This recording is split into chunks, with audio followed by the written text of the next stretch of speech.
Y a todos y a todas. Buenas tardes. Muchas gracias por acompañarnos esta tarde en esta mesa redonda sobre ética académica y plagio, que, bueno, es la primera actividad que organizamos como Comité de Ética del Centro de Geociencias. Este comité, pues, entró en funciones apenas este mes de enero. Acabamos de iniciar. Y pues la organización de este evento es el primero de los eventos que organizamos.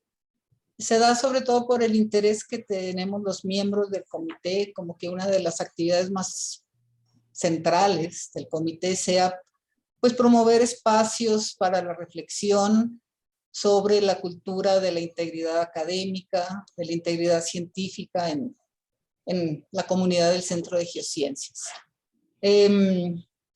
Pues el comité es muy joven. Los invito a que, aprovecho la oportunidad para invitarlos a que vean, acabamos de crear una página web que se encuentra en el sitio web del Centro de Geociencias con toda la información del comité. Entonces, bueno, pues sin más preámbulos voy a invitar a nuestros expositores en esta mesa redonda. Es la doctora Pastora Melgar Manzanilla y el doctor Daniel Márquez Gómez, a quienes doy la bienvenida esta tarde. Y hago una pequeña semblanza de los participantes esta tarde.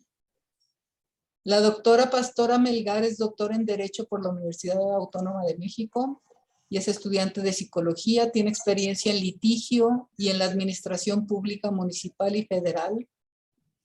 Ha impartido clases tanto en licenciatura como en posgrado en diversas universidades y ha realizado investigación sobre temas de política fiscal y derechos humanos, derecho a la salud y mínimo vital, derecho administrativo e investigación jurídica. Actualmente es profesora e investigadora en el área multidisciplinaria fundamental de la FES Acatlán. Imparte las asignaturas de ética jurídica, filosofía del derecho e investigación jurídica a nivel licenciatura y teoría de las contribuciones, investigación y expresión jurídica a nivel maestría. También es miembro nivel 1 del SNI, del CONACYT. El doctor Daniel Márquez Gómez es licenciado, maestro y doctor en Derecho y licenciado en Filosofía por la UNAM. Entre sus actividades profesionales destaca el litigio y el servicio público.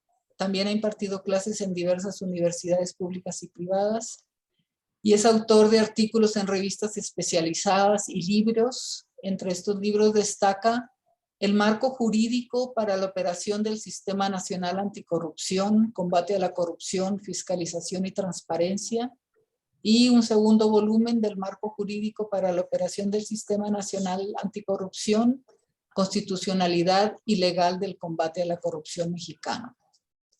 En la UNAM se desempeñó como defensor adjunto de la Defensoría de Derechos Universitarios y actualmente es investigador en el Instituto de Investigaciones Jurídicas y director general de Estudios de Legislación Universitaria. Como una nota adicional menciono que el doctor Márquez y la doctora Melgar son autores del libro Integridad Académica y Ética, publicado en el marco de la Cátedra UNESCO, la defensa de los derechos universitarios en las instituciones de educación superior de América Latina. Y bueno, pues ya sin más preámbulo, para dar inicio a la mesa redonda, la dinámica va a consistir en: primero tendremos la intervención del doctor Melgar, seguido por la intervención primero el doctor Márquez, seguido de la intervención de la doctora Melgar, y bueno, ya después de que ellos expongan sus temas, abriremos un espacio para comentarios y discusión de todos los participantes. Bueno, Teresa, sí, perdón, si no tiene inconveniente, haremos un cambio. La doctora Melgar daría un pequeño tema introductorio a la cuestión que nos ocupa y su servidor cerraría. Creo que de esa manera sería correcto. Doctora Melgar. Sí, dado que yo voy a hablar del fundamento jurídico existente en la UNAM de la integridad académica, me parece propicio que inicie yo y luego continúa usted, doctor. Por favor, doctor. Perfecto, tomo la palabra. Por Sí, por favor. favor. Bien, pues muy buena tarde a todas, a todos. Mi agradecimiento al Comité de Ética del Centro de Geociencias, UNAM, en especial a la doctora Teresa Orozco Esquivel por la invitación a participar en esta mesa redonda ética académica y plagio. Si me permiten, voy a compartir algunas diapositivas.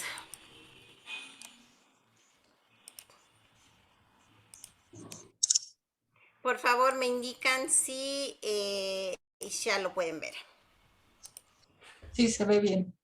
Perfecto, muchísimas gracias.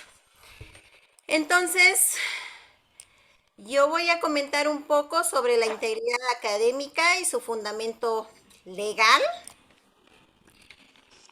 Los temas a abordar básicamente serán la integridad académica, su regulación, la regulación de la integridad académica, la responsabilidad por falta de integridad académica y a partir de ello llegaremos a una conclusión.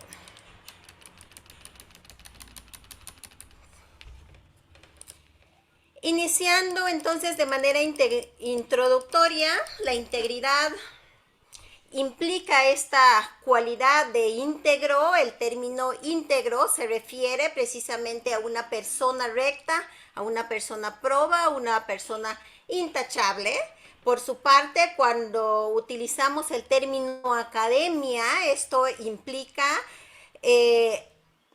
en algunas de sus significaciones, la sociedad científica, literaria o artística establecida con autoridad pública y también un establecimiento docente público o privado de carácter profesional, artístico, técnico o simplemente práctico.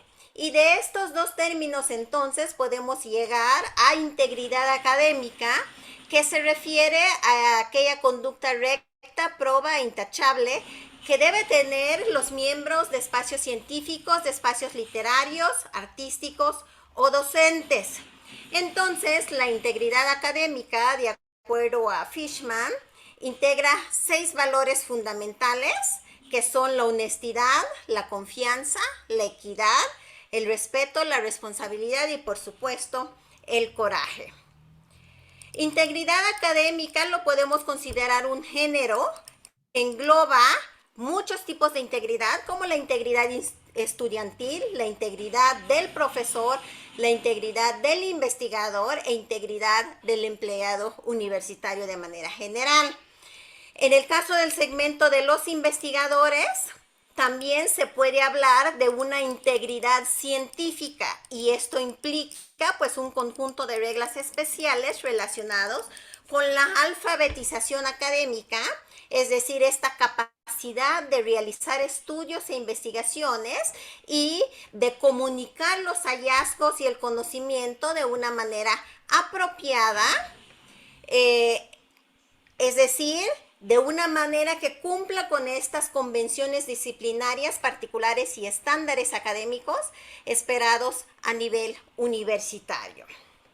Bien, para esta pequeña charla estaremos entonces partiendo del supuesto que el derecho, más que encontrarse, digámoslo así, se razona y sostenemos que en la legislación nacional y universitaria existe ya un marco legal que contempla la integridad académica y del cual se puede extraer este mandato claro dirigido a los universitarios para conducirse con integridad en todos sus actos como universitarios.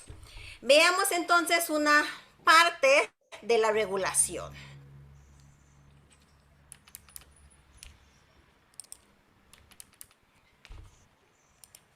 Iniciamos con la Constitución Política de los Estados Unidos Mexicanos, que en su artículo 3º, párrafo 3º, establece que la educación se basará en el respeto irrestricto de la dignidad de las personas, con un enfoque de derechos humanos y de igualdad sustantiva. Además, establece que se tenderá al desarrollo armónico de todas las facultades del ser humano y que fomentará en él, a la vez, el amor a la patria, el respeto a todos los derechos, las libertades, la cultura de paz y la conciencia de la solidaridad internacional en la independencia y en la justicia. Señala también que promoverá la honestidad, los valores y la mejora continua del proceso de enseñanza-aprendizaje, que es un aspecto que nos interesa si estamos hablando de integridad académica. También en la fracción séptima establece que las universidades y las demás instituciones de educación superior a las que la ley otorga autonomía tendrán por una parte la facultad y la responsabilidad de gobernarse a sí mismas. Segundo, de realizar sus fines de educar, de investigar y difundir la cultura de acuerdo con los principios que establece este artículo 3 de la Constitución. En todo esto, respetando la libertad de cátedra, investigación y el libre examen y discusión de las ideas. Tercero, establece que estas instituciones determinarán sus planes y programas. Cuarto, que fijarán los términos de ingreso, promoción y permanencia de su personal académico. Y quinto, que administrarán su patrimonio. ¿Qué quiere decir esto? Que como universidad pública, la UNAM cuenta con autonomía para el logro de sus fines de educar, de investigar y de difundir la cultura, respetando, entre otros, el principio de promover la honestidad, de promover los valores y la mejora continua del proceso de enseñanza-aprendizaje, que también es importante cuando estamos hablando de integridad académica. Bien, seguimos entonces con la Ley General de Educación. Esta ley nos establece en su artículo 1 la función social educativa de las universidades y demás instituciones de educación superior y establece que se regularán por las leyes que rijan a dichas instituciones. Por su parte, el artículo 7 establece que la educación que imparte el Estado, sus organismos descentralizados y los particulares, con autorización o reconocimiento de validez oficial de estudios, tendrá además de los fines establecidos en la Constitución, estos otros fines. 1.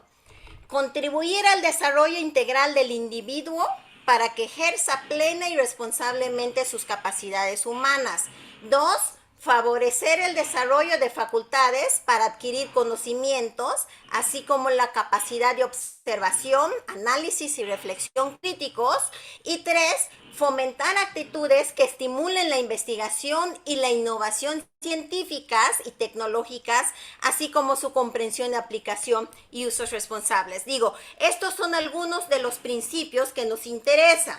Y de ellos se puede obtener, por supuesto, un alegato a favor de la integridad académica, porque si la educación debe favorecer el desarrollo de facultades para adquirir conocimientos, así como esta capacidad de observación, de análisis y reflexión críticos, entonces cualquier conducta que sea contraria a estos procesos de adquisición de conocimientos, a la capacidad de análisis o reflexión, por ejemplo, el plagio u otras formas de falta de integridad académica, pues estos deben de considerarse proscritos en las aulas. Además, sin integridad académica, pues no hay un desarrollo integral del individuo para que pueda ejercer plena y responsablemente sus capacidades humanas, y tampoco hay un fomento a la investigación responsable, que son valores con los cuales se debe de cumplir conforme a este artículo 7 de la Ley General de Educación. Perfecto, continuamos. Y continuamos con la Ley para la Coordinación de la Educación Superior.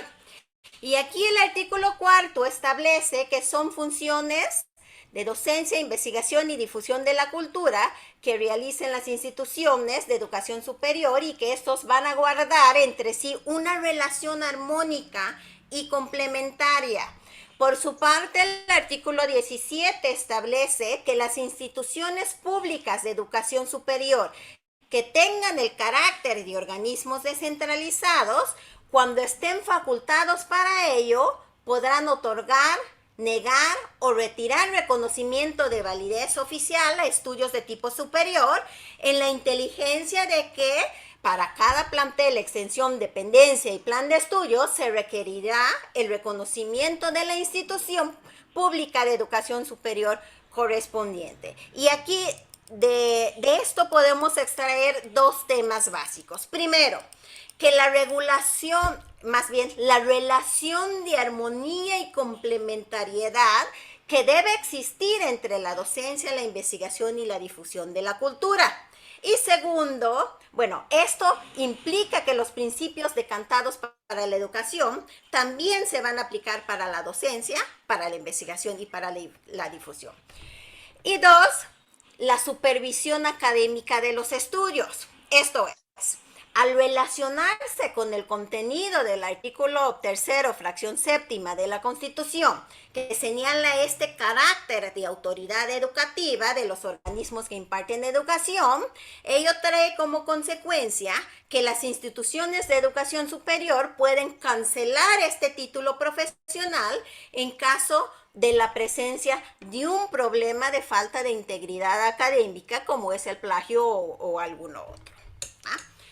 Lo que advertimos entonces es que estos artículos 4 y 17 de la Ley de Coordinación de la Educación Superior constituyen entonces una base legal para que ante cualquier presencia de problemas de integridad académica, ya sea en la docencia, en la investigación o en la difusión de la cultura, las autoridades competentes universitarias puedan retirar el reconocimiento de validez oficial de estudios, lo que significa pues retirar el grado académico y la cancelación del título profesional en caso de una falta de integridad académica. Bien, el otro ordenamiento jurídico de interés es la Ley Orgánica de la UNAM. En este caso, tenemos el artículo 1 que nos establece que la universidad es una corporación pública, es decir, un organismo descentralizado del Estado, que está dotado de plena capacidad jurídica y que tiene por fines impartir educación superior para formar profesionistas, para formar investigadores, profesores universitarios y también técnicos de utilidad a la sociedad, además de organizar y realizar condiciones y problemas nacionales y de extender con la mayor amplitud los beneficios de la cultura. Ese es el artículo 1.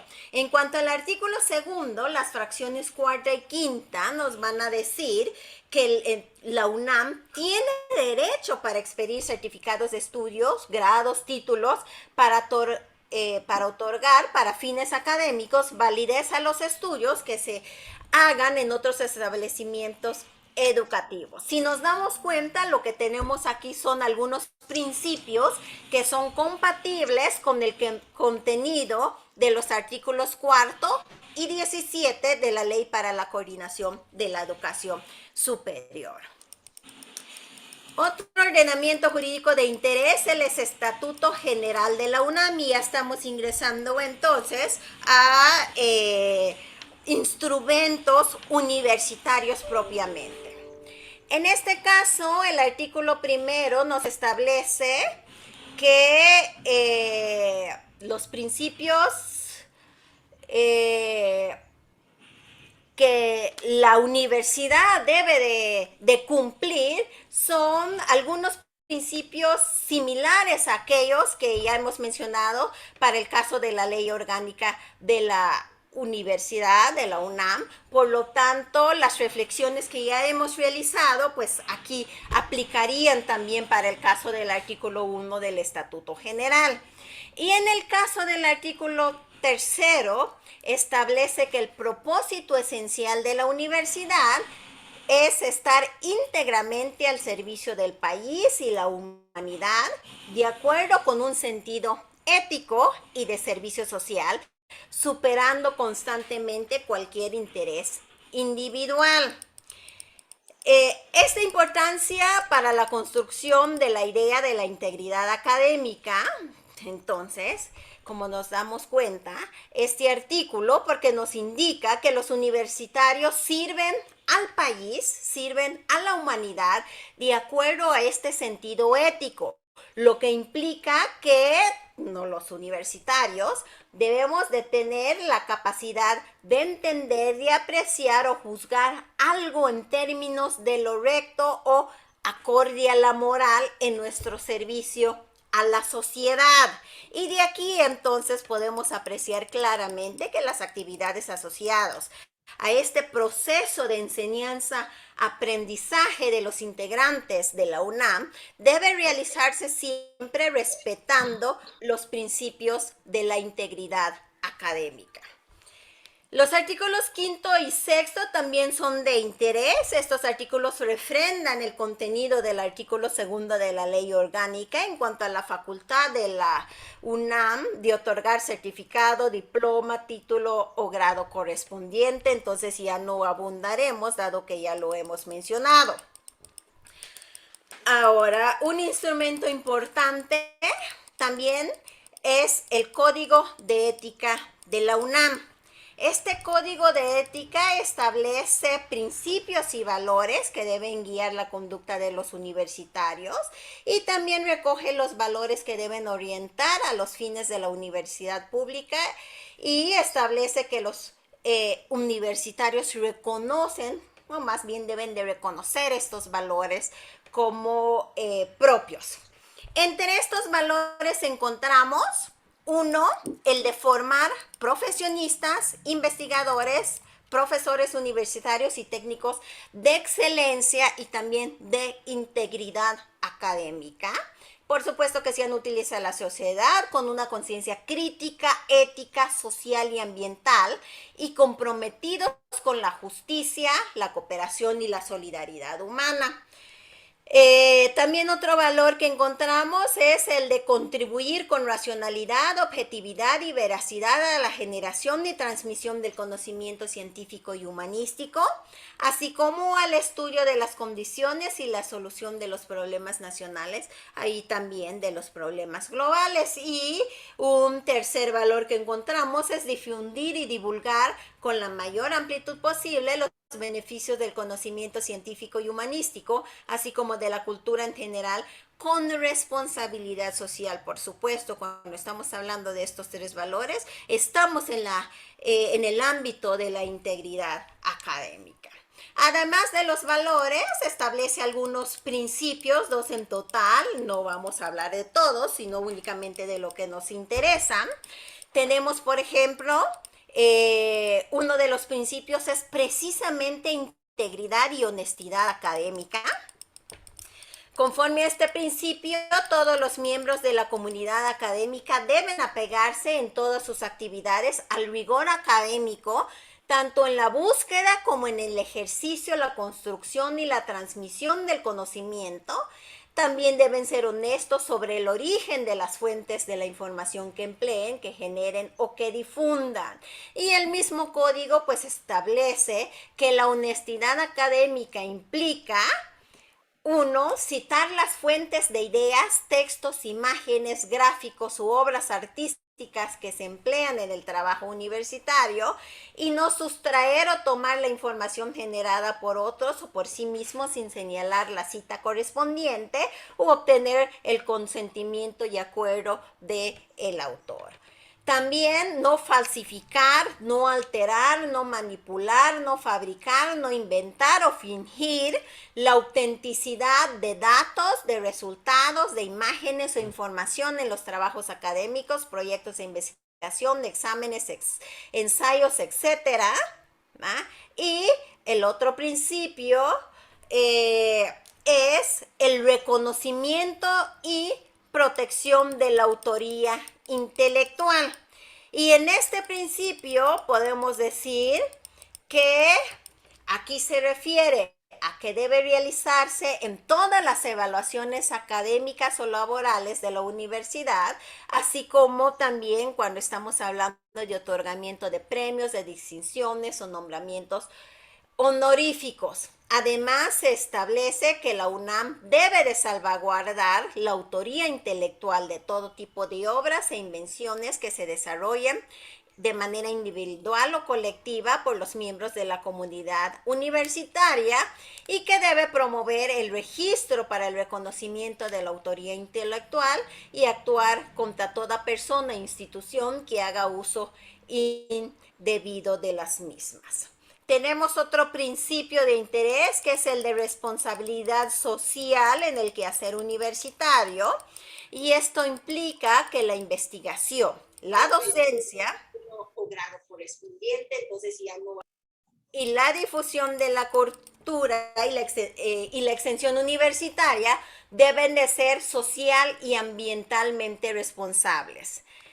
Es decir, cuando corresponda, se deberán observar los principios y estándares universitarios nacionales e internacionales, incluso en materia de bioética. Y por último, tenemos el principio de objetividad, honestidad e imparcialidad en las evaluaciones académicas, que implica que los participantes en los procesos de evaluación académica se comprometen a conducirse con objetividad, con honestidad, con imparcialidad y a declarar si tienen algún conflicto de intereses. Y también que quienes se someten a evaluaciones deben conducirse con apego a la veracidad en cuanto a la documentación y la información que proporcionan para sustentar su participación en dichos procesos. Todo esto entonces lo que nos da es, por supuesto, este fundamento de obligatoriedad de actuar con integridad académica. Ya por último, aparte de estos preceptos que hemos mencionado, que nos hablan de esta obligación de los universitarios de conducirse con integridad académica, tenemos también algunas responsabilidades por falta de integridad académica. Por ejemplo, el Estatuto General de la UNAM nos dice en su artículo 90 que los miembros de la universidad son responsables por el incumplimiento de las obligaciones que específicamente les imponga la ley orgánica, el estatuto y sus reglamentos. El artículo 95 nos da algunas causas graves de responsabilidad, como es la realización de actos concretos que tienden a debilitar los principios básicos de la universidad o la comisión en la actuación universitaria de actos contrarios a la moral y al respeto.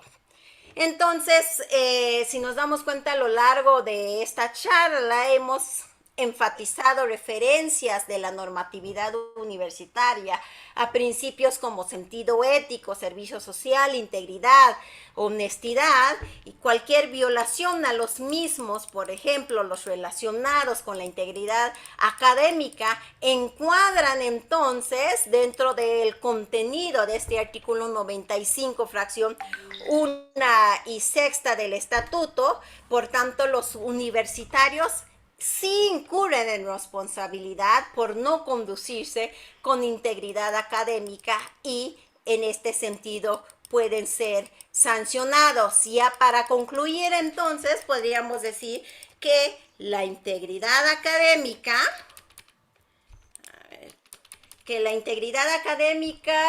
se puede rastrear en los principios y valores que quedan asentados en algunos documentos normativos oficiales, que la educación superior en México ya cuenta con presupuestos, normas, ideas fundamentales que rigen el pensamiento, la conducta de sus participantes, que son la base y origen a la que se debe referir este acto educativo, y que la legislación nacional y universitaria de la UNAM existe ya un marco legal que contempla la integridad académica como un mandato claro para todos los integrantes de conducirse éticamente con integridad en todos sus actos como universitarios. Y pues por mi parte, eso sería todo. Muchísimas gracias. Dejo de compartir. Muchas gracias, doctora Melgar. A ver, estoy intentando dejar de compartir. Abajo. Compartir pantalla, Paz. Sí, pero... Ok, ya, listo.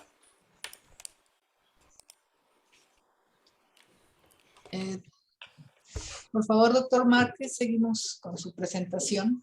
Por supuesto, doctora Teresa Loto. Pues como ya lo ha destacado la doctora Melgar, tenemos un marco institucional, tanto a nivel constitucional, legal y universitario, que perfila de muchas maneras los límites que están vinculados al actuar de cada uno de nosotros. Ese marco universitario, legal y constitucional, constituye una herramienta básica a partir de la cual quienes desarrollamos labores de investigación en la universidad podemos ir orientando la manera en la cual realizamos esta actividad sustantiva que el artículo 3º, fracción 7ª de la Constitución establece como uno de los fines de la universidad.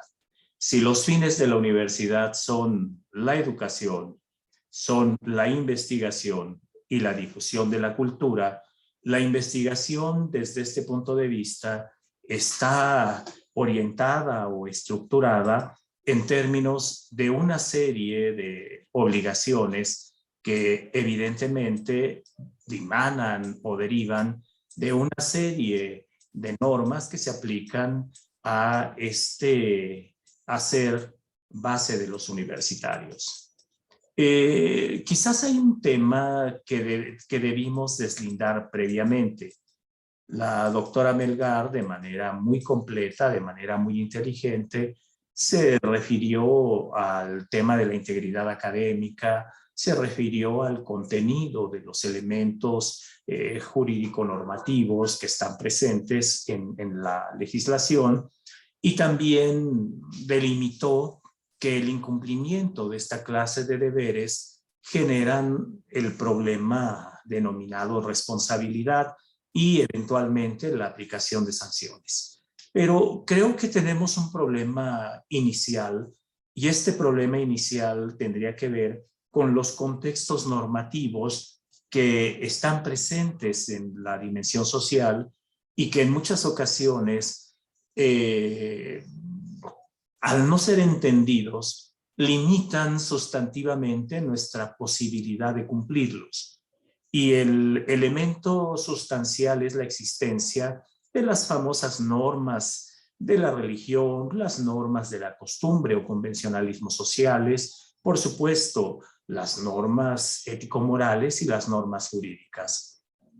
Como sabemos, en la historia de las ideas, el giro antropológico, este proceso a partir del cual se abandonan las explicaciones cosmológicas en torno al origen de la fisis, de la naturaleza, y se arriba a otro contexto de explicaciones, al contexto de las explicaciones vinculadas a la conducta de los seres humanos y al problema sustantivo de la virtud, pues vienen marcando de alguna manera la necesidad de la acción de las personas en términos de ciertos valores. Y estos valores, a su vez, realizan actos valiosos. El problema base de la virtud, como objeto de la reflexión de la filosofía a partir del siglo IV a.C., y otros problemas conexos que tienen que ver, como por ejemplo el problema de lo valioso, el problema también de una serie de principios, elementos o fundamentos a partir de los cuales se puede estimar que existe precisamente una conducta pegada a determinados elementos que son valiosos desde la dimensión colectiva. Y surge el problema de las éticas de bienes, surge el problema de las éticas eudamónicas, el problema de las éticas a priorísticas, el problema precisamente de las éticas materialistas y la necesidad de que estas reflexiones en torno a los fundamentos o bases de lo que debe ser la acción de la conducta humana, a su vez se realicen en un plano concreto de acciones, lo que llevaría precisamente al acto moral. Y surgen las interacciones entre estas dos formas de entender lo que debe ser lo íntegro. Por una parte, una conducta vinculada o asentada en principios, y por otra parte, esos principios como ejes de orientación de la conducta. No es raro que en la ética priorística, por ejemplo, se construyan imperativos categóricos y que estos imperativos destaquen de alguna manera que es responsabilidad de nosotros actuar de tal manera que la máxima de nuestra acción sean regla de acción para todo ser de razón.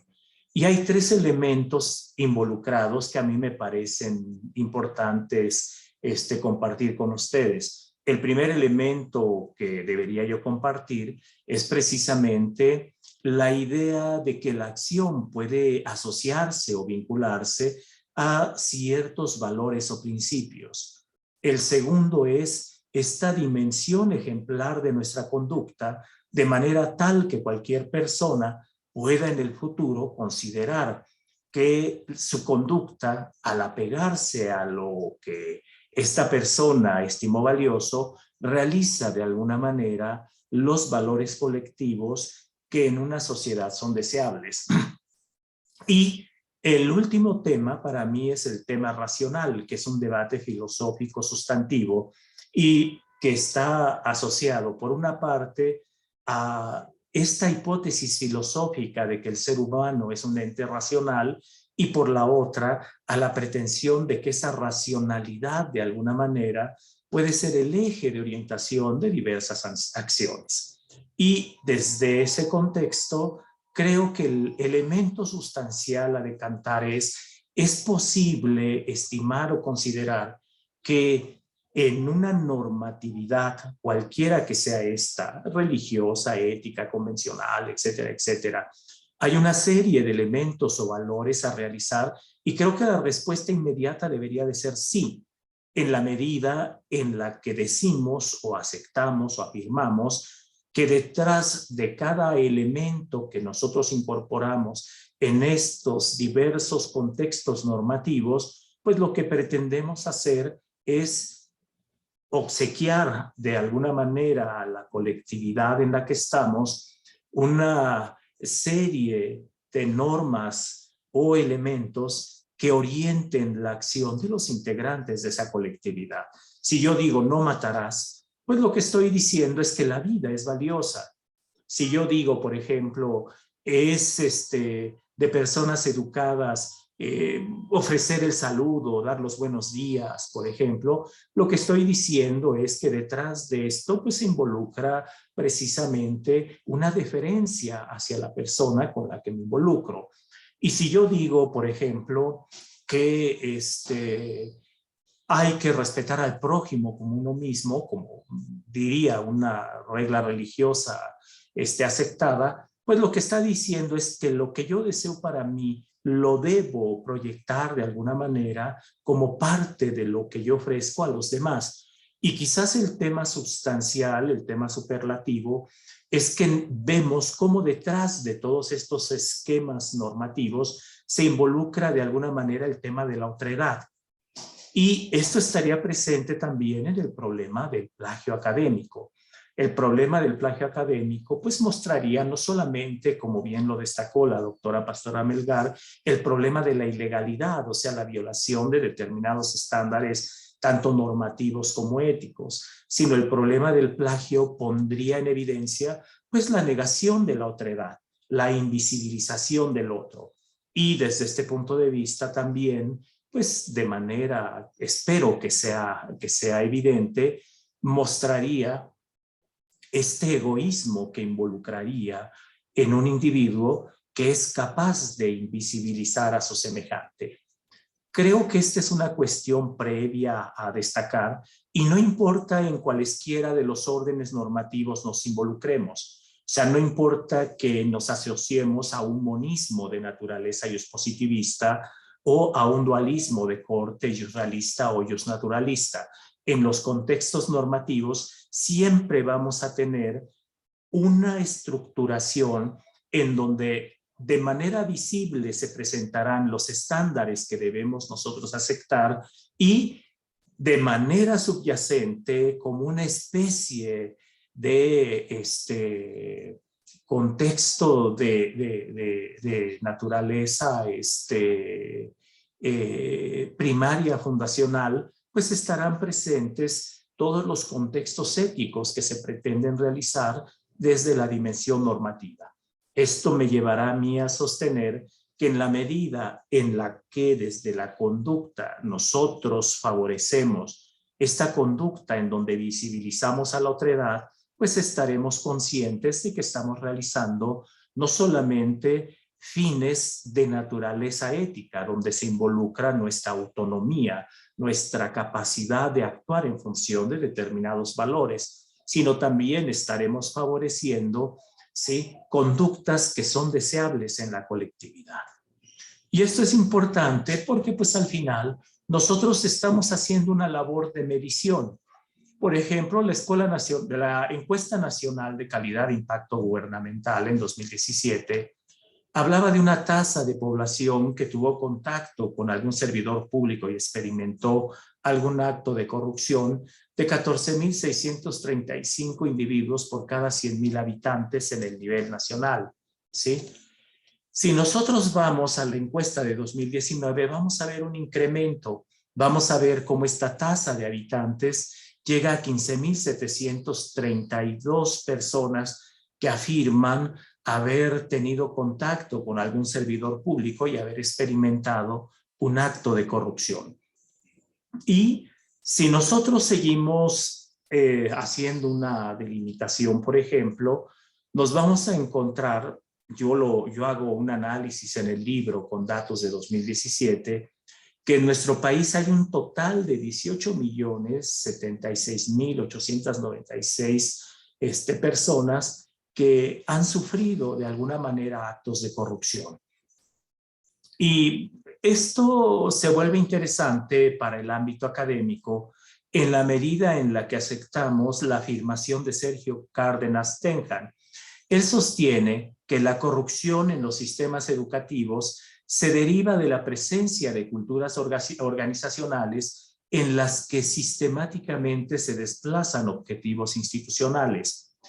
Y esto nos muestra quizás una cuestión que excede el objetivo de la conferencia, pero que nos permite ir colocando en el centro sustancial la problemática que estamos abordando. La universidad, desde la Ley Orgánica del 45, tiene una serie de objetivos institucionales. Cuando estos objetivos institucionales se van desplazando hacia grupos de interés, hacia grupos de poder, pues esos objetivos institucionales dejan ser la base de orientación de la conducta universitaria y se transforman en moneda de cambio institucional.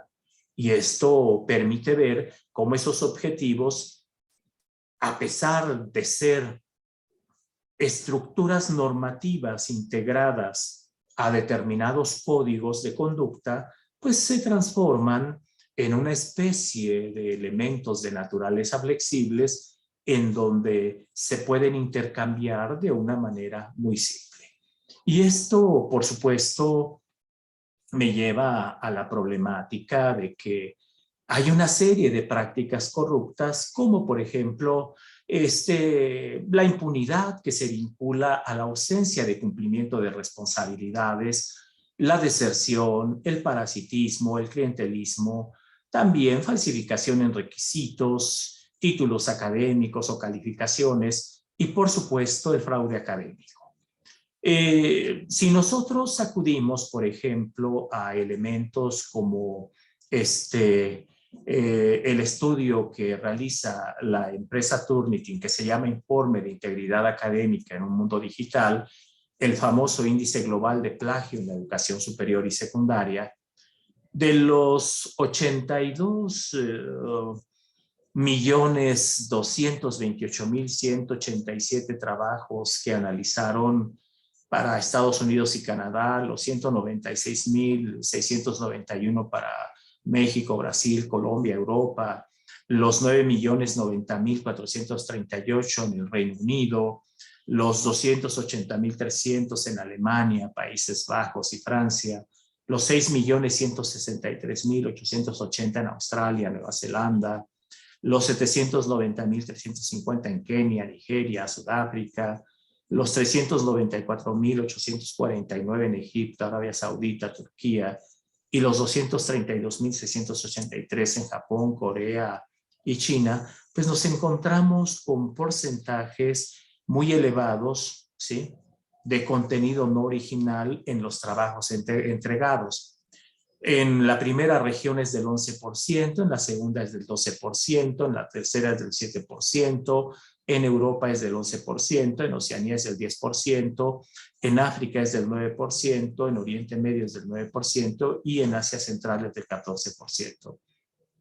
Sin embargo, lo que dice esta empresa, sí, que el estrecho margen de contenido no original que existe en los distintos países muestra que el plagio no es un problema regional o nacional, sino global. Parece que los estudiantes muestran el mismo tipo de comportamiento, tanto si se encuentran en un aula en Vancouver como si estudiasen en Nairobi o Shanghái. Las consecuencias de estos hallazgos, dice, son altamente trascendentales. No obstante, advertimos nosotros en el estudio, pues que aquí hay un sesgo, porque al final, si bien es cierto, los índices parecen elevados para el conjunto de trabajos que se entregan, pues también advertimos que puede existir una serie de excesos interpretativos o sesgos que podrían impactar en la valoración de estos trabajos. Y esto lo advertimos destacando que al final estas empresas pues terminan vendiendo el software que sirve para detectar estos problemas de plagio académico. Y bueno, quizás otro tema que nos impactó en el estudio y que para nosotros fue importante es ver cómo son casos particulares los que tienden a mostrar de alguna manera esta cuestión vinculada con el plagio académico. Por ejemplo, nosotros destacamos los casos de Roberto José Bermúdez, los de César Vladimir Juárez Aldana, María del Pilar Ortega Martínez, ¿sí? Boris Berenzon Gore, Rodrigo Cristian Núñez Arancibia, Juan Pascual Gay, Rodrigo Núñez Arancibia y Juan Pascual Gay, los dos. Y por supuesto, el más conocido en la época en la que se generó el estudio que realizamos, que se detonó el 21 de agosto de 2016, que fue el del expresidente Enrique Peña Nieto, en donde pues su tesis para obtener su grado como licenciado en Derecho, pues fue tildada como deudora de plagio.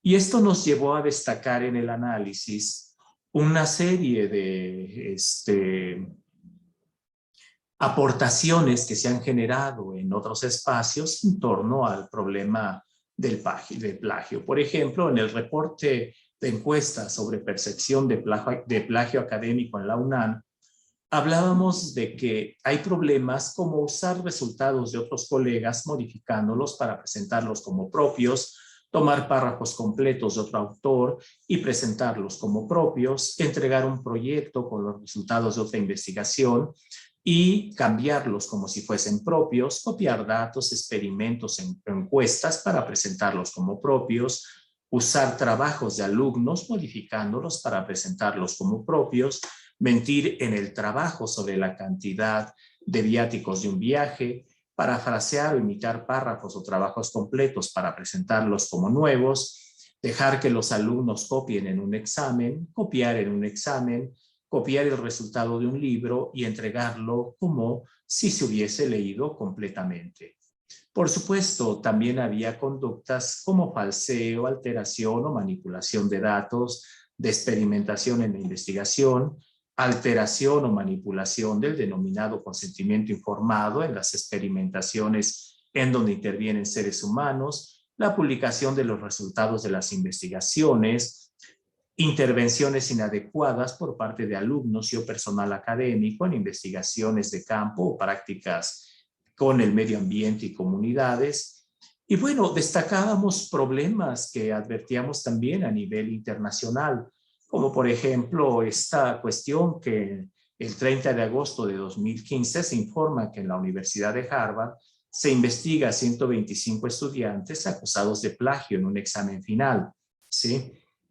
Dice aquí que casi la mitad de los estudiantes en una clase de más de 250 alumnos son sospechosos de copiar de manera conjunta y de intercambiar respuestas. Y bueno, había otros casos, como por ejemplo el rector de la Universidad Pública Rey Juan Carlos, Fernando Suárez, ¿sí?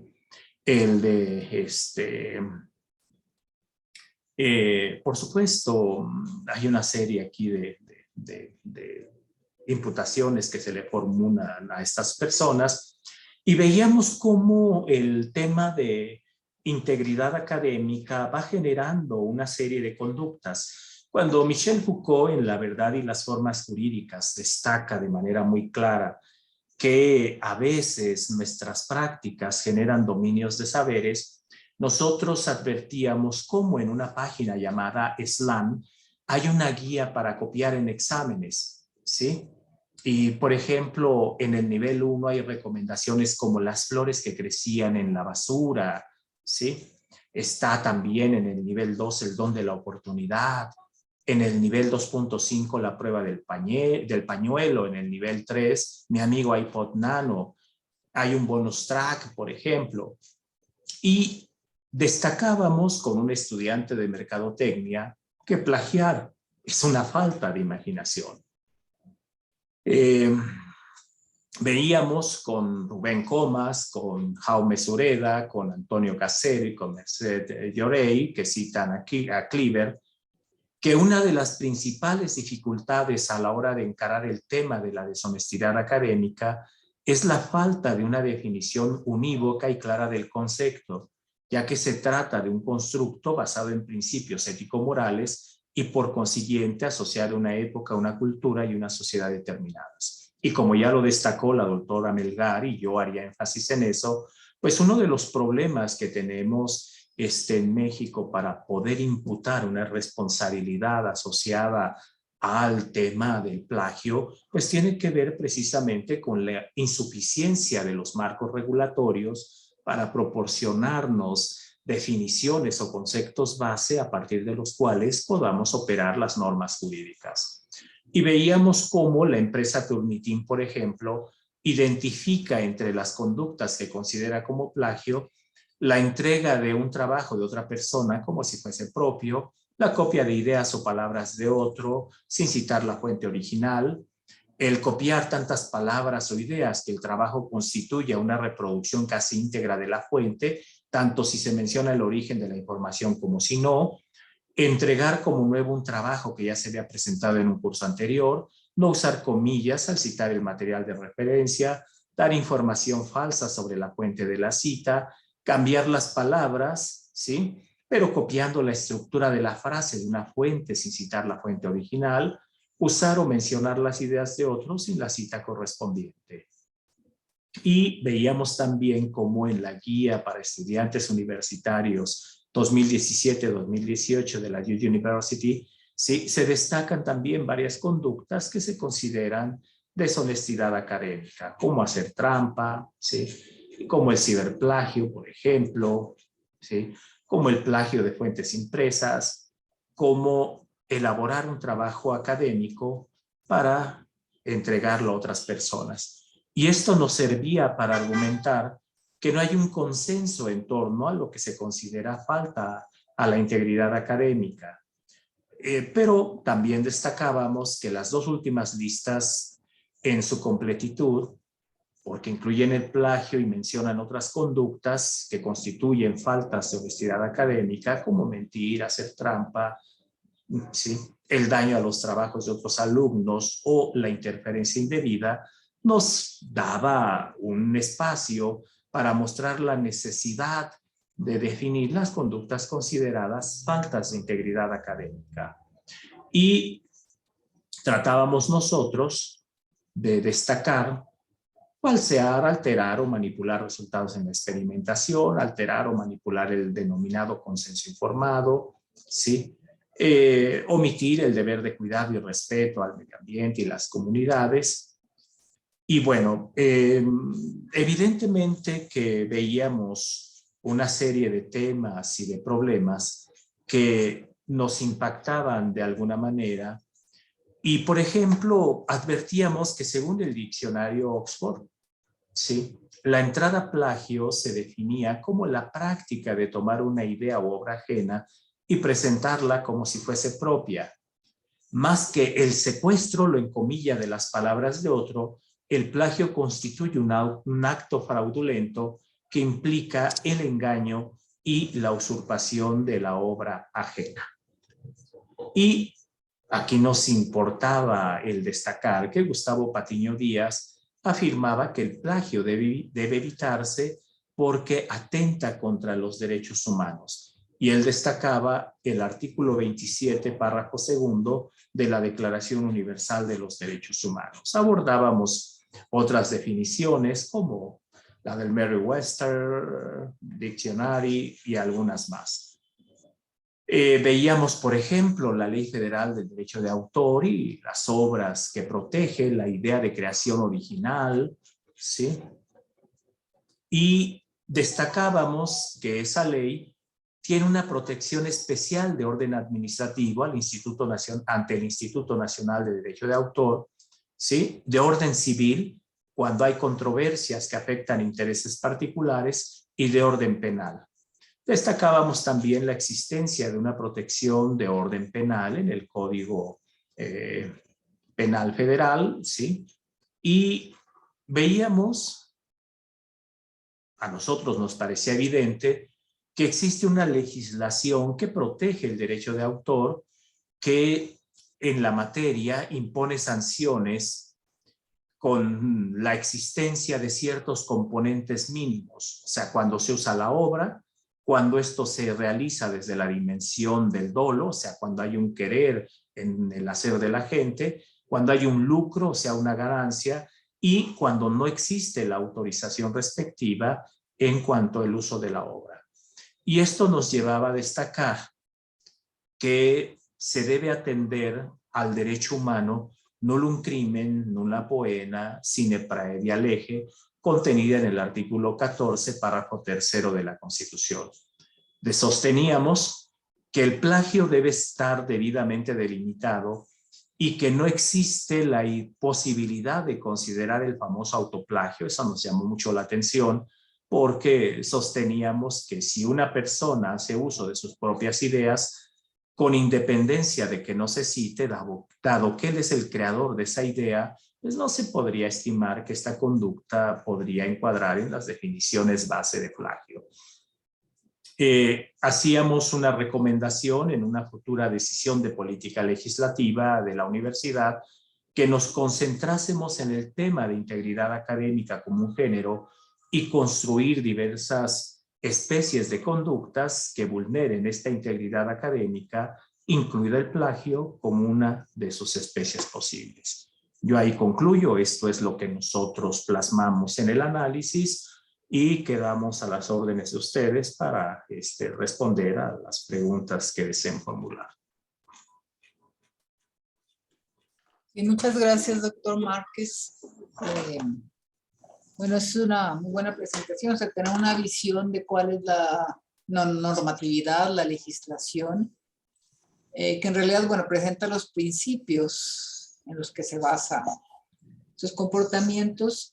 Y seguramente uno de los mayores problemas, por ejemplo, pensando ahora en los comités de ética que está formando la universidad, es precisamente que no hay estos documentos donde se establezca con más detalle, o sea, cuáles son las expectativas de una buena práctica dentro de la universidad y cuáles serían las faltas, pero tendría que ser pues un poco más presentando casos o ejemplos. Yo he visto muchas universidades en otros países han establecido estos códigos de buenas prácticas, sobre todo por ejemplo los estudiantes. Un estudiante tiene que saber qué se espera de cuál es la expectativa, porque a veces pues tienen muchas confusiones, qué significa el plagio y otras actitudes. Y sí, tal vez eso sería muy importante si se generan ese tipo de documentos. Sí, por supuesto. Si es una pregunta, pues por supuesto me gustaría responderla comentándole tres elementos. El primero, el más básico, el más simple, el Código de Ética de 2015 es un primer paso hacia el camino correcto. Quizás una cuestión que tenemos es lo debatible que tiende a ser la idea de la ética, considerando, como lo hacía yo al inicio de mi exposición, que hay diversas tradiciones en Occidente que se ocupan de delimitar lo que es lo ético, y todas ellas tienen diferentes visiones o ideas de lo que debe ser la ética, aunque todas coinciden quizás en algún punto en la idea de que la ética debe encaminarse a la realización de los valores de lo bueno. Sí, hay un tema adicional que desde la acción de los famosos maestros de la sospecha, desde la acción de personajes como Karl Marx, como Sigmund Freud y Friedrich Nietzsche, pues hemos entendido que también ciertos comportamientos que se estiman disvaliosos pueden aportar elementos para entender la conducta que es valiosa. Y creo que eso es muy importante. El segundo tema que tenemos es este proyecto que iniciamos la doctora Melgar y un servidor.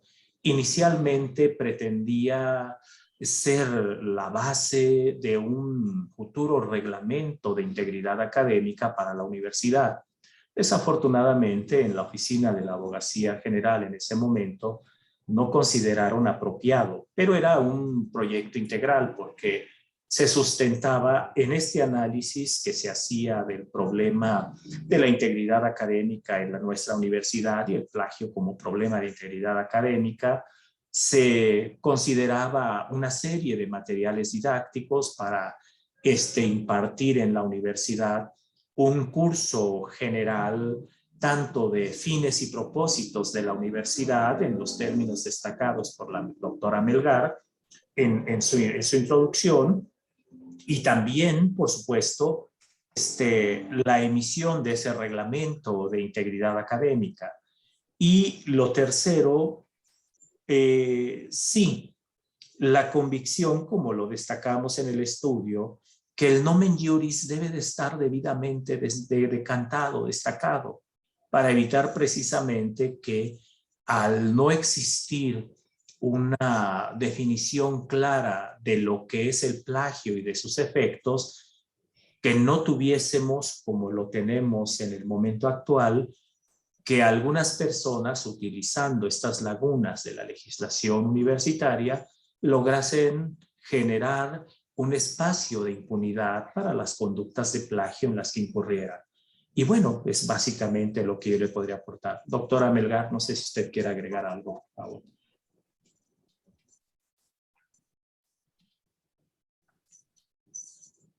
Doctora Perdón, Melgar. sí, no podía quitar aquí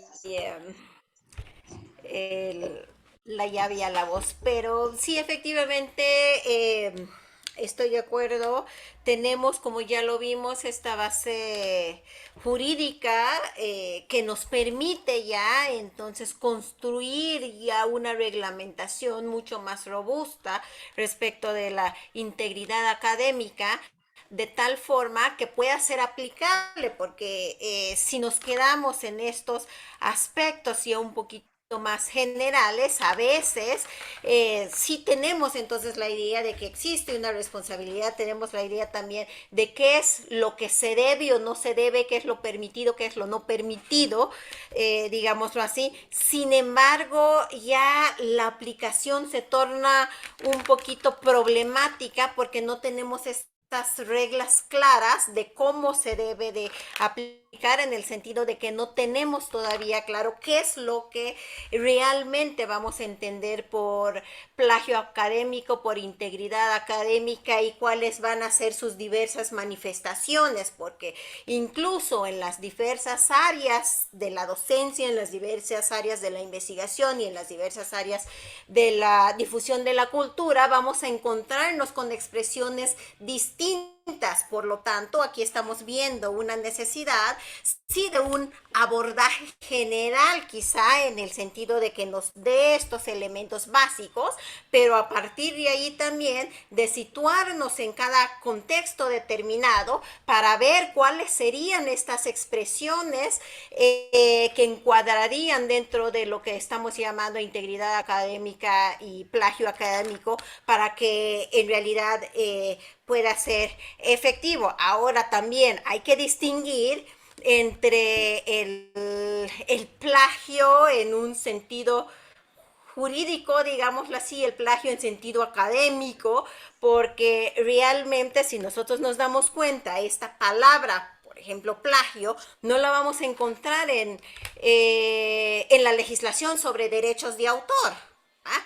Y además nosotros podemos referirnos, digámoslo así, al Código Penal, y allí vamos a encontrar tipos penales que sí hacen alusión a esta violación o vulneración, digámoslo así, de la propiedad intelectual. Sin embargo, aquí no le estamos llamando plagio, y tenemos también además que ahí vamos a encontrar requisitos específicos como el dolo, que se tengan que comprobar para que ya podamos hablar del tipo penal en el ámbito de lo académico. Entonces tendríamos nosotros también que tener bien encuadrado qué es lo que estamos entendiendo por plagio, qué es lo que estamos entendiendo por integridad académica, de tal forma que se pueda atribuir una responsabilidad.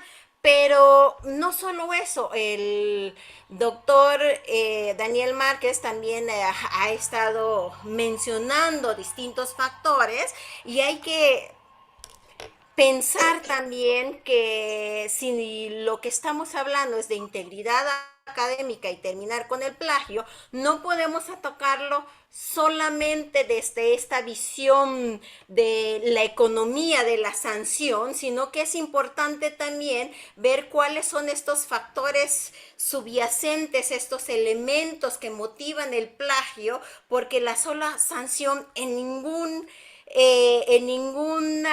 etapa, en ningún momento vemos que puede funcionar solo. Entonces, si lo que se necesita o si lo que queremos es un trabajo académico, una acción académica universitaria que esté afino de conformidad con la integridad académica, entonces se debe de atacar desde diversas perspectivas, por supuesto, y una de esas también es la educación, porque muchas veces nos encontramos que ya estamos en el plano universitario, pero ¿saben qué? Nunca aprendimos a cómo citar bien.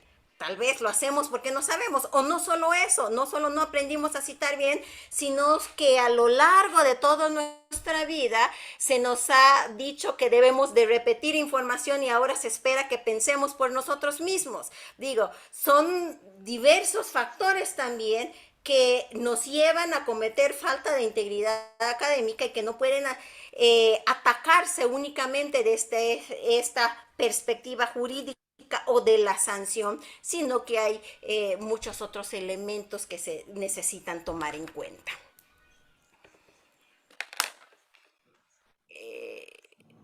No sé, espero haber contribuido un poco a la duda. Sí, lo que dices me parece muy claro, el tema de una pedagogía de la integridad.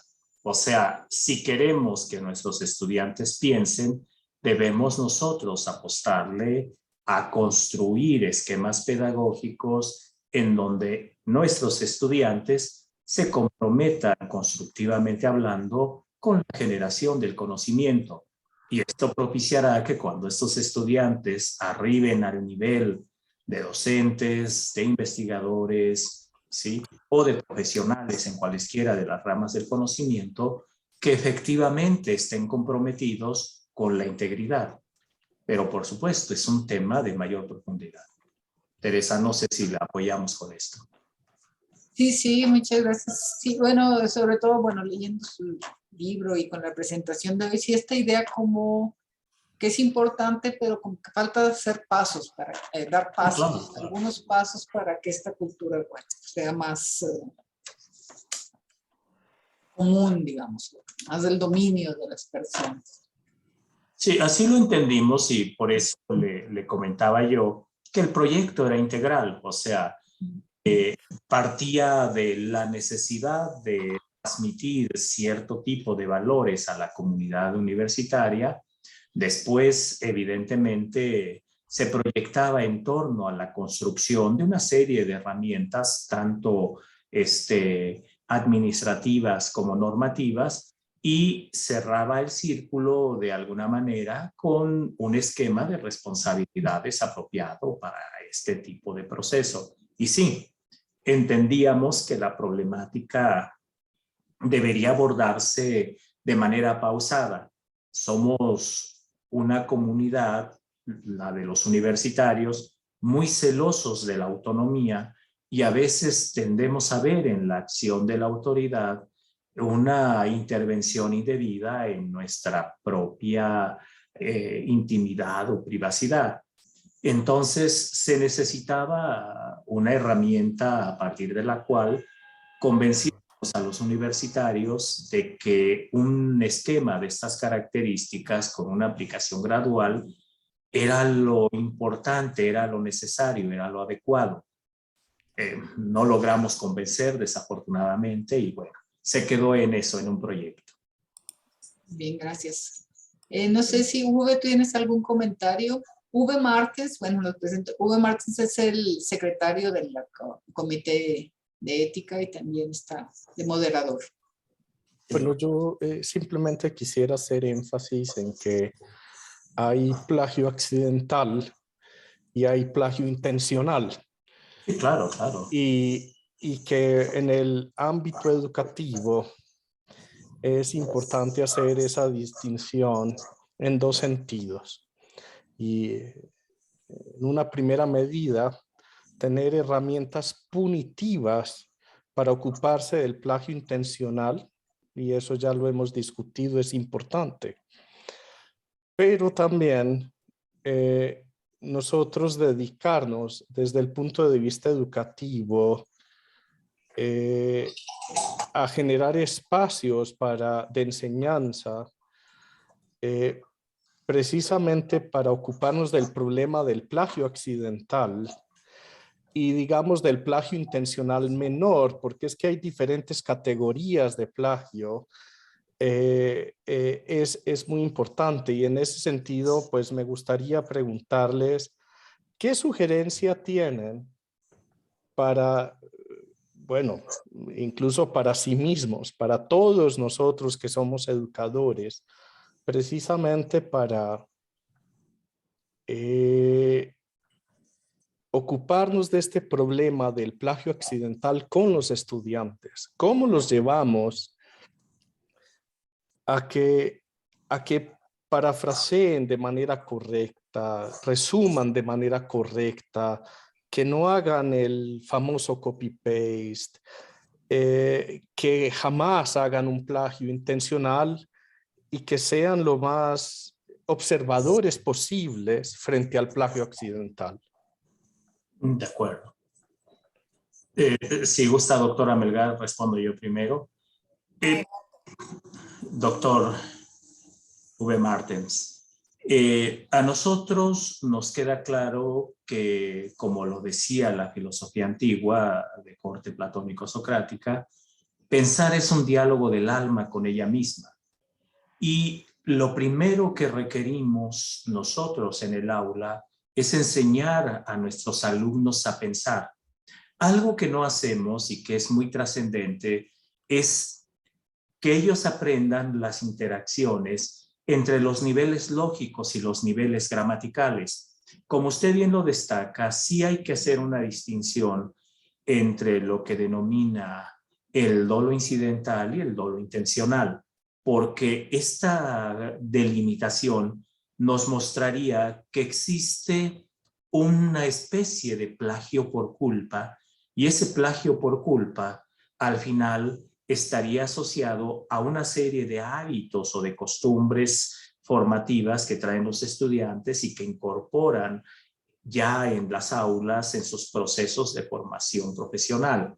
Y en ese caso se requerirían elementos de naturaleza preventiva y correctiva, o sea, herramientas que contribuyeran a que ese talento, ese saber que tienen los estudiantes se oriente de la manera correcta para que en la medida de lo posible, ¿sí?, estos estudiantes retomen las buenas prácticas formativas y en el futuro contemos en ellos, ¿sí?, con excelentes profesionistas. Tenemos el segundo contexto, el contexto del que plagia de manera intencional. Este se vuelve un profesional y nosotros los vemos afuera de los locales cuando hacemos exámenes, ¿no? La directora general de administración escolar, por ejemplo, nos relata a veces de casos de familias enteras que están dedicadas a venderles exámenes a los estudiantes ya resueltos, ¿no? Y bueno, paseamos aquí ustedes están un poco más lejos que nosotros, pero paseamos nosotros aquí por el Paseo de las Facultades y pues nos encontramos a veces con que tesis ya hecha y en tanto, en tal precio, ¿no? Y llámame a tal teléfono. O sea, parece haberse generado una subcultura del plagio en el contexto de la universidad. Este privilegio que se hace a veces de la competitividad, esta necesidad de debes tener un papel, traslada a Santo Domingo, y Santo Domingo en la Ciudad de México es un lugar en donde venden títulos falsificados, los portales de Santo Domingo, pues traslada a Santo Domingo a la universidad en la dimensión de la realización de trabajos académicos con esta problemática de que no es de quien debe presentarlos, o sea, el famoso plagio. Y ahí sí debemos tener herramientas sólidas, herramientas base a partir de las que podemos nosotros enfrentar estos problemas de plagio. Y quizás lo que destacábamos, la doctora Melgar y un servidor en el análisis que hacemos, es precisamente ese problema. La legislación universitaria, como ustedes lo podrán haber notado, es insuficiente en lo que se refiere a esta problemática, pero incluso el mecanismo disciplinario que tenemos, ¿sí? Todo este esquema de participación de los directores, de entidades académicas, el tribunal universitario y el consejo de honor, pues es un esquema también insuficiente, porque está vinculado más hacia temas disciplinarios que hacia temas de integridad académica.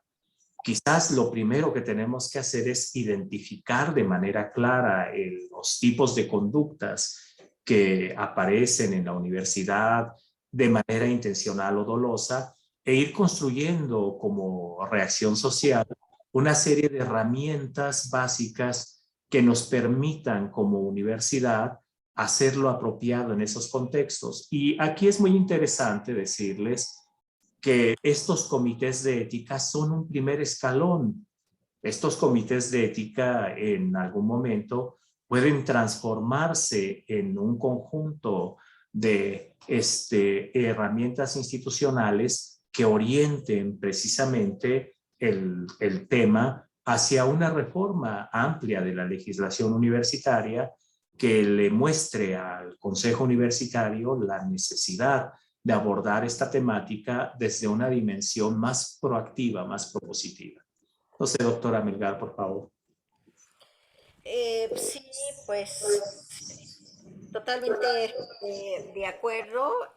Sí necesitamos robustecer el marco jurídico y también con esta idea de los comités de éticas que juegan un papel importante, estoy totalmente de acuerdo.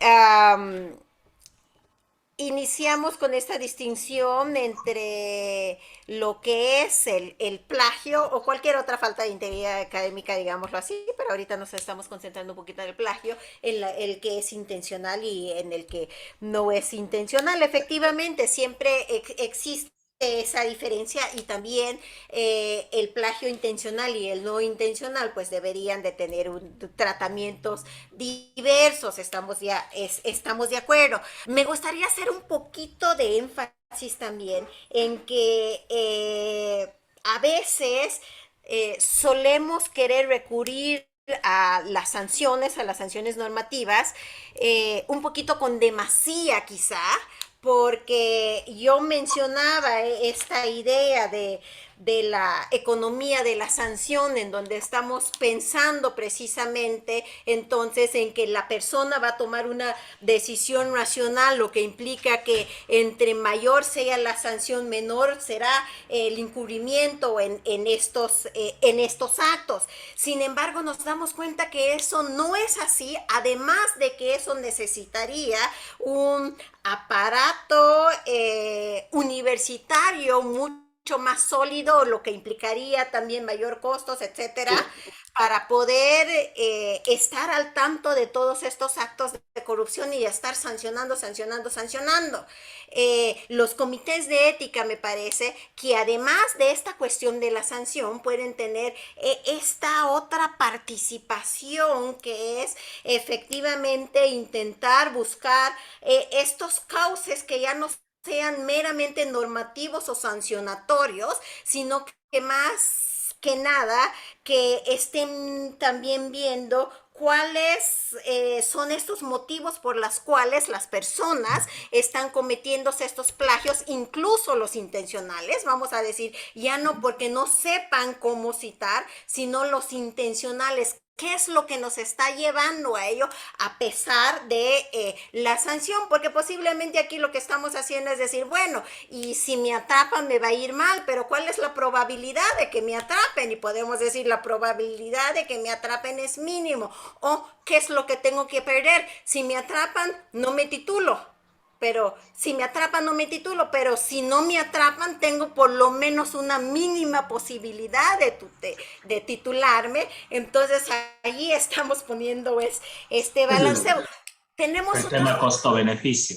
Ajá, y tenemos estos otros factores. A veces, ¿qué tan difícil nos es, por ejemplo, allegarnos de la información necesaria para realizar una investigación? No sé, a veces entramos a estos sitios que nosotros tenemos y nos damos cuenta que todo nos está vedado.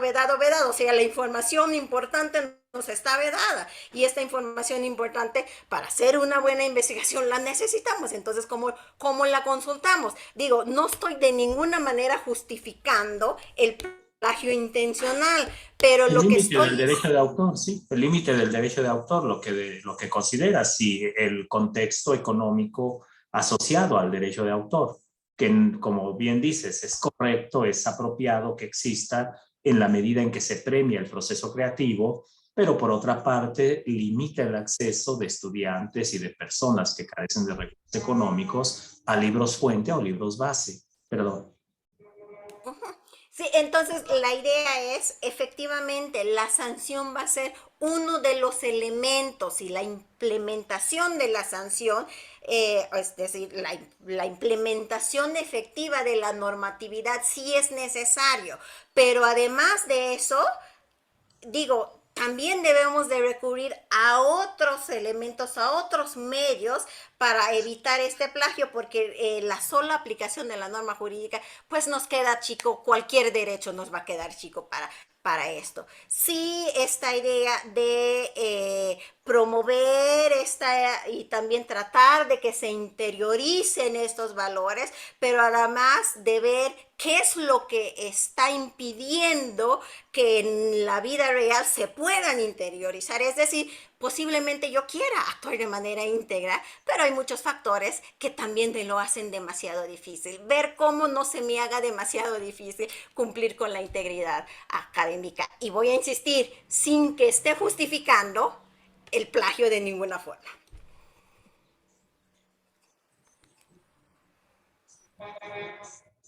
Gracias. Sí, muchas gracias.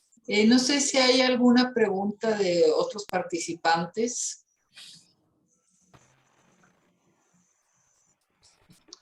Yo quería, ¿puedo?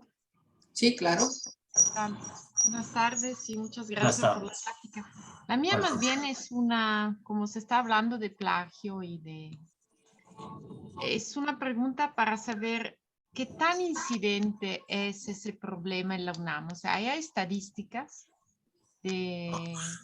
O sea, No, no para hay saber... estadísticas. No hay. No, no hay. Se han hecho algunos intentos por generar algún tipo de percepción en torno al tema. Se ha tratado de hacer algún tipo de encuesta entre estudiantes, pero las respuestas no son concluyentes. Sí habría que distinguir los temas.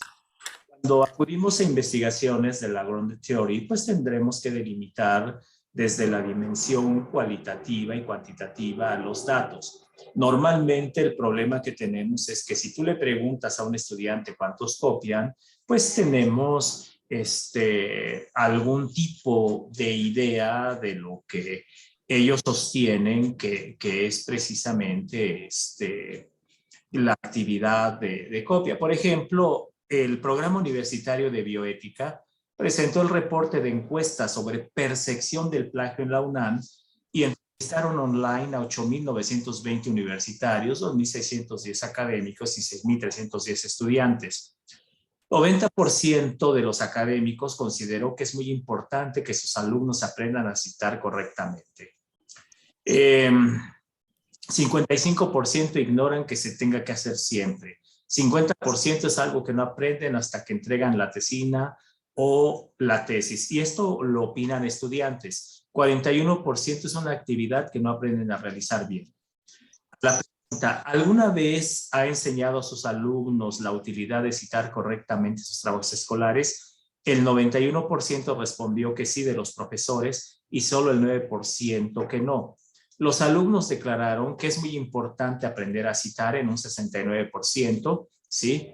¿Qué piensan sobre citar al autor de la información que usan? 76%, y abonando un poco al argumento de la doctora Melgar, que es difícil porque nadie les ha enseñado a bien cómo citar. 66%, casi todo lo haces inspirándote en ideas de otros, pero con tu propio estilo. 46% es algo que aprendes hasta que entregas la tesina o la tesis.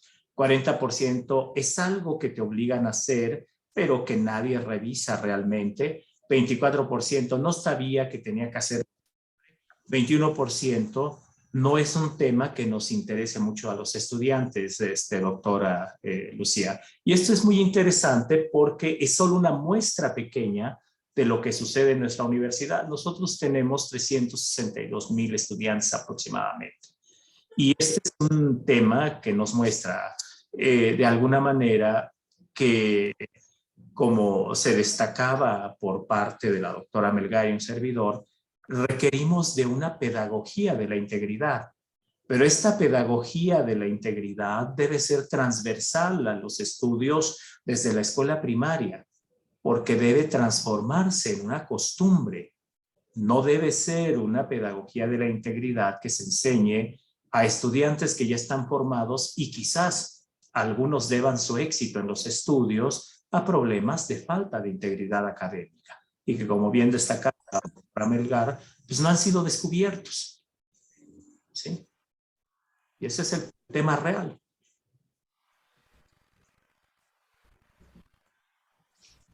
Gracias. Bueno, de hecho, no hay estudiantes conectados Ah, esa me da. Bueno, O es una sea, perdón, es es la una primera tristeza. actividad que se realiza con el comité de ética, no es todavía muy permeado en la comunidad, pero un claro ejemplo que no les interesa. Sí, sí, no les Bueno, interesa, no, exactamente. no quiero ser, Digo, no, sin es muy ánimo de ser complicado. grosero ni nada, pero pues, No, no, no, hay que es nada más aceptar que una eso es. apreciación.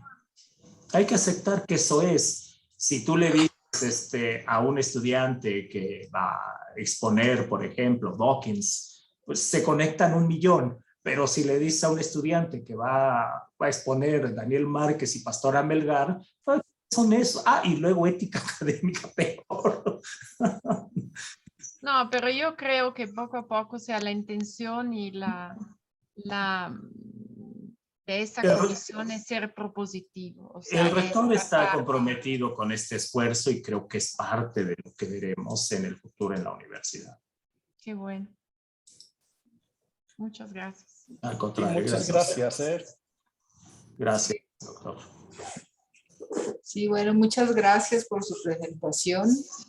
A ver, un momento, alguien escribió acá. No, pero era Adriana que tuvo que Ah, ok. irse antes de tiempo. Ujú. Sí. Sí, ok. Tampoco le interesó la integridad académica. No, tenía un No, asunto con Es su broma, es hijo. broma. no, ella había avisado que no podía estar todo el tiempo. Sí, yo creo que a mí me parece, bueno, en el comité lo discutimos, que este tema de los comités, una de las funciones más importantes debería ser precisamente esto de, pues, tratar de acercar a la gente estos temas, sobre todo con estudiantes, más que esta cuestión punitiva o un poco amenazante, pues hacerles ver que tiene ventajas para ellos, tiene Y ventajas claro, para su formación, competitivamente.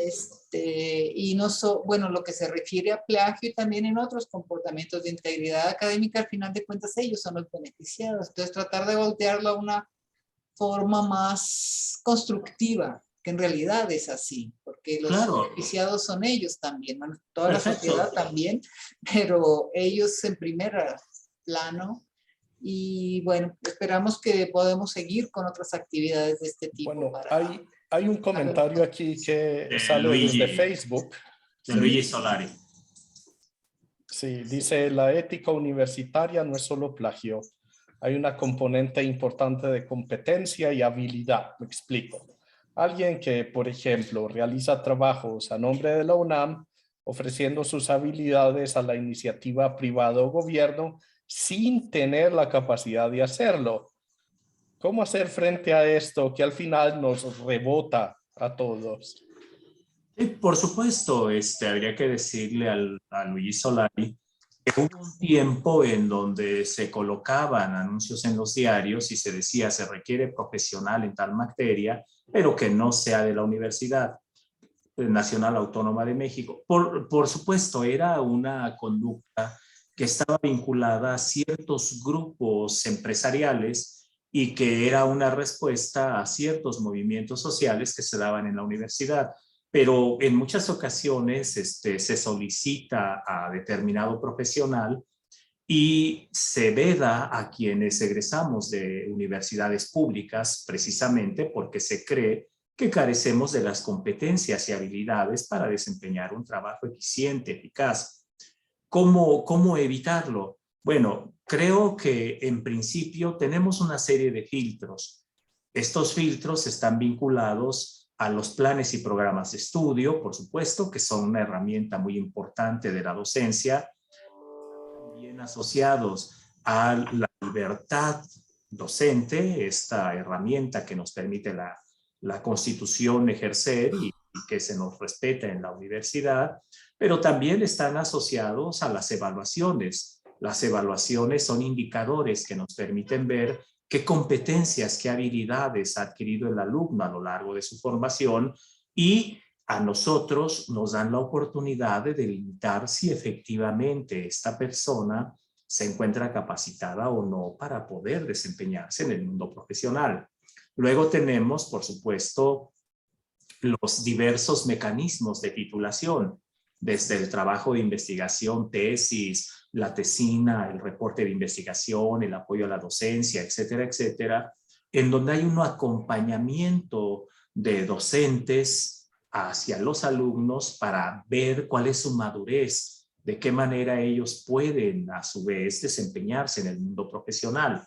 Y está la revisión de antecedentes que hace la Secretaría de Educación Pública para al final, una vez que se le acredita que se cumplieron con todos los requisitos legales, expedir el título habilitante llamado cédula profesional que nos autoriza a realizar una profesión. ¿Qué abonaría yo a todo esto que he estado enumerando? El compromiso ético de nosotros como docentes, de que tenemos la responsabilidad de darle a la sociedad el mejor alumno posible como profesionista, y la responsabilidad de los propios alumnos, entendiendo que llevan un sello distintivo muy particular, el de la Universidad Nacional Autónoma de México, la Universidad de la Nación, la Universidad de todos nosotros. Gracias por la respuesta. Pues parece que por ahora no hay muchas preguntas, pero pues sí son muchos temas que se podrían discutir hasta el infinito. Hasta el infinito. Visiones y variantes, pero yo creo que, bueno, es muy nutritivo escuchar otras visiones del problema. Les agradezco mucho a los dos, a la doctora Melgar, a usted, doctor Daniel, por estas contribuciones. Y pues no sé, ya tendremos tiempo de seguir discutiendo sobre estos temas. Estamos a la orden, siempre que nos requieran, la doctora Melgar y un servidor, estaremos encantados de apoyar cualquier proceso formativo como el que el Comité de Ética del Instituto, del Centro de Geociencias ha iniciado. Estamos de verdad agradecidos con que nos hayan considerado, de que nuestra obra les haya provocado cierto impacto y que, bueno, pues que nos den la oportunidad de abordar algunas ideas en torno a ella. Efectivamente, agradecemos mucho la invitación y pues quedamos a sus órdenes aquí para seguir hablando de estos temas en el momento que tengamos la oportunidad de hacerlo. O de otros. La doctora Melgar se dedica a la filosofía del derecho, a temas de fiscales, etcétera, etcétera. Su servidor es experto en derecho administrativo y también pues, le ha interesado la filosofía, y esa confluencia de intereses pues ha generado la colaboración académica que tenemos. Los temas que ustedes crean que se deban abordar, con todo placer. Estamos ahora. Bien. Muchísimas gracias. No sé si quieres decir algo más, Rubén. No, simplemente dar de nuevo las gracias. Aprendí mucho. Al contrario. Bueno, pues muchísimas gracias a todos los que participaron en esta mesa redonda. Esperamos que tener pronto otro evento de estos del Comité de Ética. Gracias, buenas tardes a todos. Muchas gracias, doctora Orozco. Muchas gracias, Lucía. Muchas gracias, Sue. Agradecidísimos nosotros. Gracias a ustedes. Buenas noches y hasta luego.